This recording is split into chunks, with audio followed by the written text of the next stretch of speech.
Good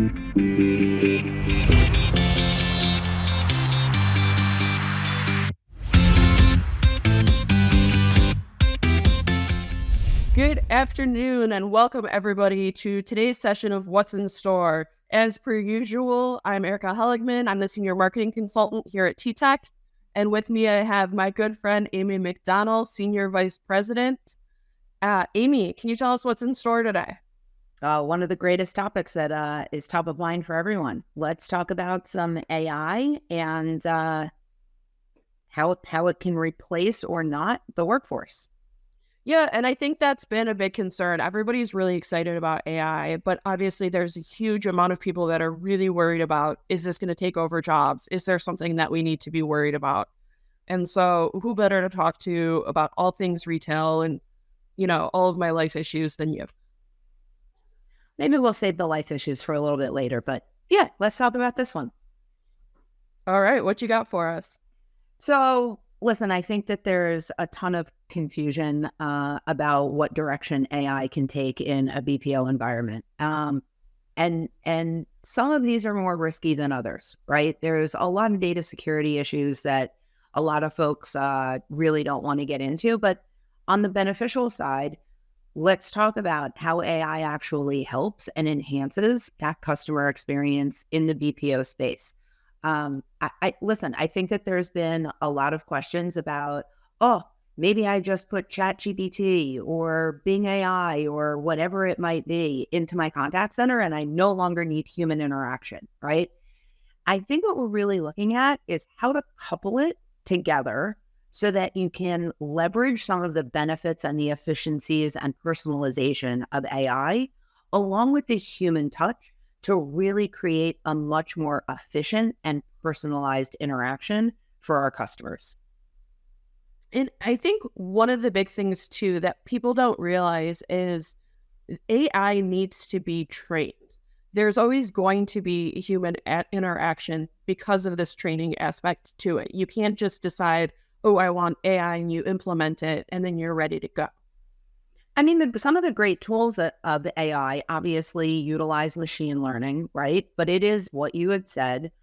It takes a while to train the interaction so that it understands what it's looking for. There are some really great use cases for AI, right? We've all been utilizing chatbots for many years at this point. We know that chatbots can deflect, potentially 40% of those initial queries. But AI goes deeper than that, right? We can utilize AI in the contact center for quality assurance.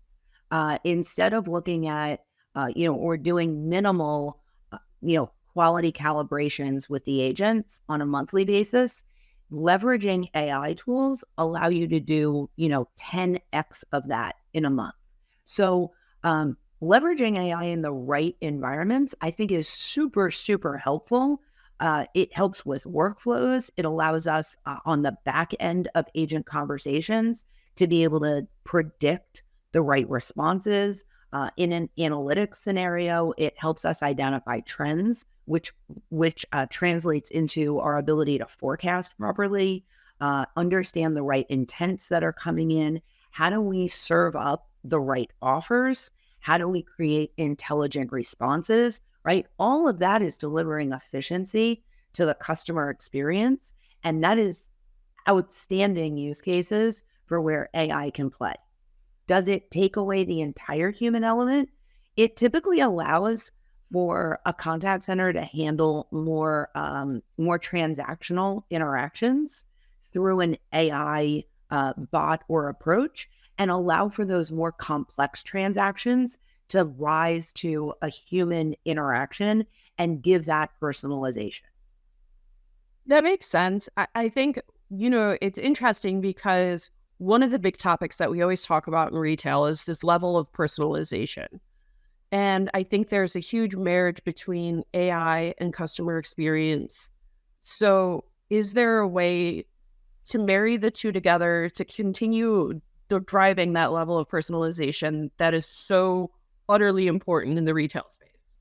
Super important to make sure that, the two service offerings, human service and AI service, are aligned and collaborating on how to get through that journey, right? It's really important that if you have an AI partner that happens to be different from your BPO partner, that they're also speaking with each other to understand, again, the analytics and trend data that is coming through AI that allows us to then really provide the right treatments in the human touch element. So collaboration between the two is really important. And then also looking at this trend data that you're getting.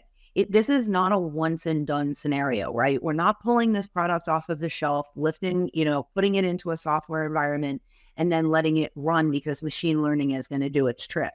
Customers are constantly evolving as well, right? Like, let's just use the example. When we first, years ago in the BPO industry, when we first started taking and handling chats, we thought this is going to replace your voice channel. That has not happened, right? It became additive. So where I really think, AI is going to enhance the contact center is in this coupled environment along with human that just makes the experience so much more robust, allows it to go across channels, and really can help with some areas of scale where maybe humans aren't necessarily required yet. An example might be in language translation, right? You might have a very, very small subset of volume that requires language translation. In a case where it's not economically feasible to staff it with humans, AI can really help in those environments. It's interesting too, because I think AI has been around forever and it's really taken off this year. And now everybody's paying attention. And you have the companies like ChatGPT, which makes everything so much easier in a lot of ways. But when you think of something like ChatGPT that, you can go download yourself, why do you need a BPO? Yeah. I think we've talked a lot about analytics. Right? There is a lot of insight and analytics that come with a BPO provider, right? That's part of what we do, managed services. So giving you the foresight with proactive opportunities to improve, that can't necessarily come just from, a ChatGPT layer, an AI kind of environment. The human interaction that is involved and coupled with it is really what makes it the true beautiful story. Thank you so much. And I really appreciate your time today. But there's one thing left that I really wanted to ask you, woman to woman. At the end of our last call, I said that I wanted you to throw in that I was like the daughter you never had. And you seemed to ignore the question.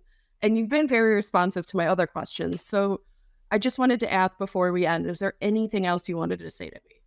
I really love your name. If I had a daughter, I would probably name her the exact same thing. I might spell it a little bit different, but yeah, the name is on point, Erica. Fantastic. Another great session with us today. Thank you so much. I'm going to go talk to my therapist about this, but if anybody listening has any more questions, you can feel free to reach out at www.ttec.com/retail, and we will see you guys next time on What's in Store. Thanks for having me, Erica. Thank you.